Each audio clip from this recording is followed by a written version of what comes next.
love is a fog that burns away with the first daylight of reality. I love that quote.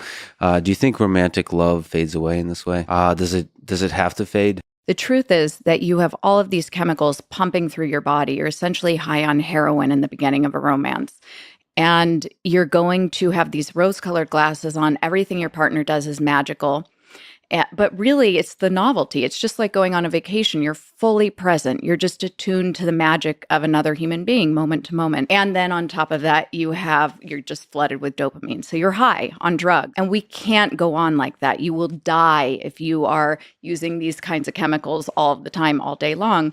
So eventually, our bodies are sort of made to dial it down. We've made it. I mean, we're evolutionary beings. We are doing the same thing we did 200,000 years ago to find a mate, procreate, spend enough time with each other that we have sex a whole bunch of times and make babies.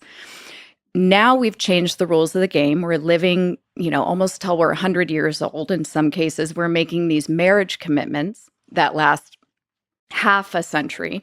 And we're expecting it to be all because of love.